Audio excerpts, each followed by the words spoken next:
పేరు పిట్టంపల్లి రామలింగాచారి.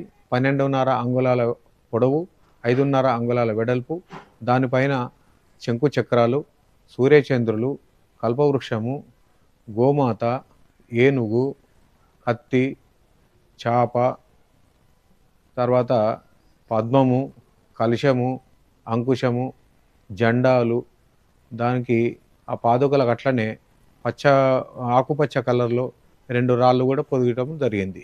ఇది పూర్తి జేసి 20-25 రోజులలో పూర్తి జేసి వాళ్ళకు దాతలకు వాళ్ళకు వస్తువు ఇచ్చినాము. ఆ వస్తువు తయారు జేసి ఇవ్వటం అంటే మామూలు విషయం కాదది. సాక్షాత్తు స్వామివారు శ్రీరామచంద్ర వాళ్ళే ఆ వర్క్ చేయడానికి, ఆయన పాదాలు జేయటానికి మాకు వరం ఇచ్చినారని మేము భావిస్తున్నాము.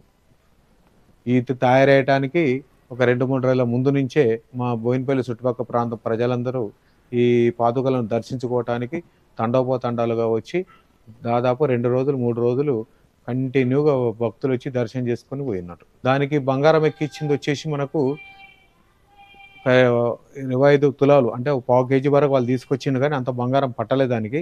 దాదాపు ఒక 200 గ్రాములు ఇంచుమించు, అంటే 20 తులాల వరకు పట్టింది దానికి.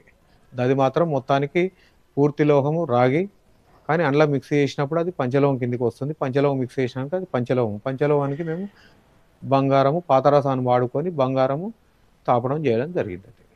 ఇది ఒక్కొక్క పాదకం వచ్చేసి మనకు 6 కిలోల 300 గ్రాములు, 2 వచ్చేసి 12 కిలోల 600 గ్రాములు తయారైనాయి.